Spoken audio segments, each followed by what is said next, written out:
네, 여러분 안녕하십니까? 이틀째 부산에서 코로나19 의심 환자가 발생하면서 이들이 방문한 병원 응급실마다 폐쇄 조치가 잇따르고 있습니다. 다행히 오늘 발생한 의심 환자 2명은 음성 판정을 받았지만 병원 응급실이 7시간 넘게 폐쇄됐습니다. 의심 환자로 보이면 일단 응급실 폐쇄부터 하고 보자는 대응 방식이 의료 공백 등 2차 문제를 낳고 있습니다. 김윤아 기자가 보도합니다. 수영구의 한 병원, 응급실 문이 닫혀 있습니다. 직원과 환자는 격리됐고 모든 직원의 출입은 완전히 금지됐습니다. 호흡 곤란 증세를 보이던 76살 남성과 허리 통증 등을 호소하던 75살 여성이 응급실을 찾았다 코로나19 의심 증세를 보여 잠정 폐쇄 조치가 내려진 겁니다. 다행히 음성 판정을 받았지만 7시간 동안 응급실은 폐쇄됐습니다. 이틀째 코로나19 의심 환자 내원을 이유로 해운대 백병원과 부산대병원 등 부산 지역 병원 응급실들이 줄줄이 폐쇄되고 있습니다. 의심 환자가 음성으로 확인되기 전까지는 아무도 이 응급실을 이용할 수 없게 됩니다.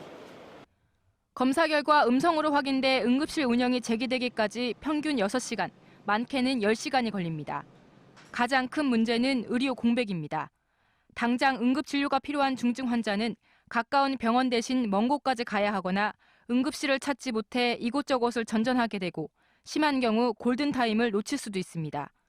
또 원거리 병원 방문으로 인한 다른 지역으로의 감염 우려와 불안감 조성도 심각한 문제입니다. 실제 대구 지역 병원의 응급실들이 폐쇄되면서 70대 남성이 응급실을 찾아 경북에서 부산까지 이동하면서 부산의 응급실이 폐쇄됐고 불안감도 확산되고 있습니다. 대구에 있는 4개의 대학병원 응급실 다 폐쇄가 돼 있습니다. 환자를 이송할 병원이 없습니다. 그러니까 그분이 나는 그럼 부산으로 보내주세요. 이래갖고 온 거예요. 의심 환자로 보인다 싶으면 일단 응급실 폐쇄부터 하고 보는 대응 방식이 2차 문제를 낳고 있는 겁니다. 현재 각 병원에서 운영하고 있는 선별 진료소의 역할을 강화해서 의심 환자가 발생했을 때 일반 환자와 동선이 겹치지 않도록 노력이 필요하다고 생각합니다. 부산시는 잇따른 응급실 폐쇄로 인한 대책 마련에 나서는 한편 코로나19 의심 증상을 보일 경우 응급실보다 지역 보건소나 선별 진료소를 이용해 줄 것을 당부했습니다. MBC 뉴스 김윤아입니다. 이제 코로나19의 지역 확산이 본격화되면서 환자를 격리할 병상이 부족해지는 것 아니냐는 우려가 커지고 있습니다. 부산의 음압병실은 모두 94개가 있는데요. 부산시는 이번에 확진 환자가 무더기로 발생한 대구 경북 지역에 이 음압병실 지원을 검토하고 있습니다. 이만은 기자입니다. 부산의 한 대형 병원 음압병실입니다. 외부보다 항상 낮은 기압을 유지해 바이러스 유출을 막을 수 있습니다. 부산 지역 종합병원에 설치된 음압병실은 75개. 여기에 소형 병원까지 합하면 최대 94개 병실을 운영할 수 있습니다. 대학병원 3곳이 몰려있는 서구에 23개 음압병실이 있어 가장 많고 해운대구는 병원 2곳에 음압병실 11개, 부산 진구에는 10개가 설치돼 있습니다. 2개 병원이 갖고 있는 게 20병실에 51병상인데 지금은 입원해 있거나 중환자실에 사람들이 좀 있어서 지금 현재는 지금은 10실. 하지만 확진 환자가 폭발적으로 증가할 경우가 문제인데 실제 대구 경북은 음압병실이 부족해 방역 시스템이 마비될 위기에 처했습니다. 부산시는 대구 경북의 코로나19 방역과 진료를 위해 음압병실을 포함해 지원 가능한 부분을 긴밀하게 협의하겠다고 밝혔습니다. 음압 격리 아닌 일반 1인실 형태로 사용 가능한 부분들에 대해서 지금 내부적으로 논의를 좀 하고 있답니다. 그래서 이게 실제 부울경까지 올지 안 올지는 지금 조금 더 두고 봐야 되는 문제인 것 같습니다. 지난해 말 기준으로 전국의 음압병실은 755개. 의료계는 최근 코로나19가 지역 사회로 확산되고 있는 만큼 대유행 단계로 들어설 경우 부산도 지금의 음압병실 규모로는 감당하기 힘들다며 미리 대책을 서둘러야 한다고 밝혔습니다. MBC 뉴스 이만흥입니다. 글로벌 경기가 침체되면서 지난달 부산 지역 수출도 20% 가까이 큰 폭으로 떨어졌습니다. 수출 주력 품목인 자동차의 실적 악화가 주된 원인인데요. 수출액이 9억 달러대로 떨어진 것도 거의 6년 만에 처음입니다. 정은주 기자입니다. 지난달 부산 수출이 1년 전보다 19.4% 준 9억 6,359만 달러를 기록했습니다. 월 수출액이 10억 달러 미만을 기록한 건 지난 2014년 2월 이후 5년 11개월 만으로 수출액 증감률로 보면 17개 전국 광역지자체 중 꼴찌입니다. 자동차 수출이 큰 폭으로 준 게 부산 수출 감소의 주 원인입니다.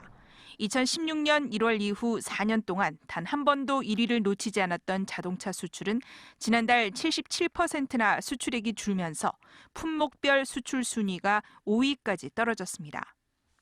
자동차 외에도 수출 순위 10위권 품목 가운데 9위 선박용 엔진과 부품, 10위 화장품을 제외한 8개 품목의 수출이 모두 줄었습니다.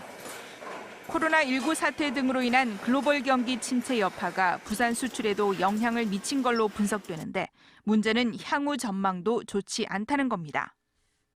올해 2월부터는 코로나19 사태 여파가 부산 수출에 본격적으로 영향을 미칠 것으로 예상되는 데다가 미중 무역 분쟁 그리고 유럽의 브렉시트 등 미결과제로 남아있던 리스크들이 계속해서 영향을 미칠 것이기 때문에 부산 수출에 있어서 장기적인 리스크와 난항이 예상됩니다.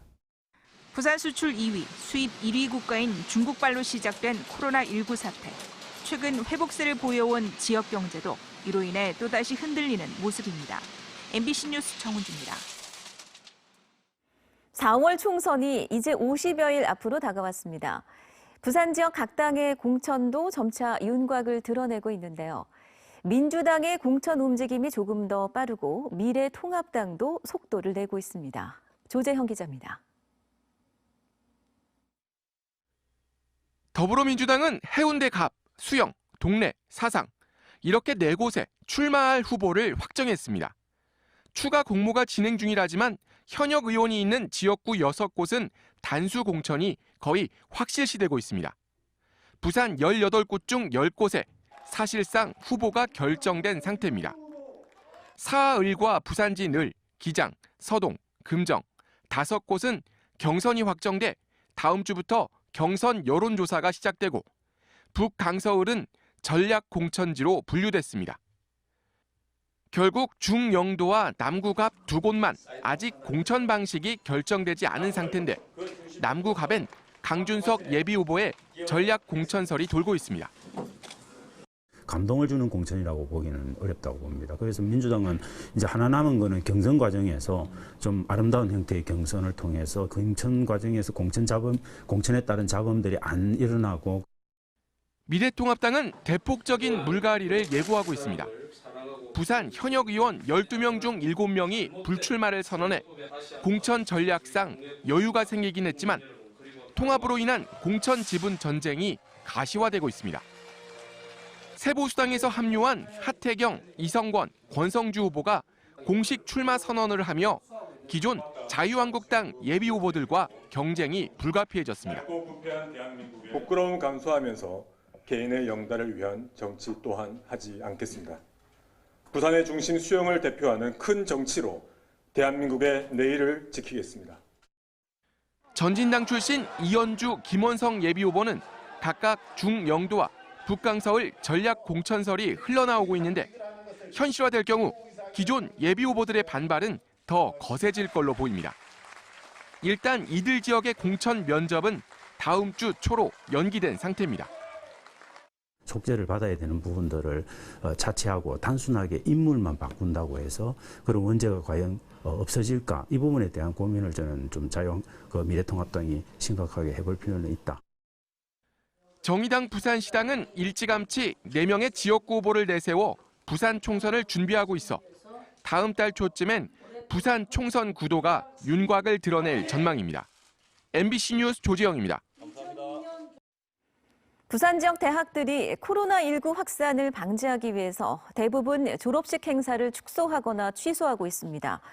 부산대와 부경대, 경성대, 부산외대 등 대부분의 지역 대학들은 내일로 예정된 학위 수여식을 취소하고 총장이 졸업생들에게 메일을 보내거나 총장 영상 메시지를 홈페이지에 올릴 방침입니다.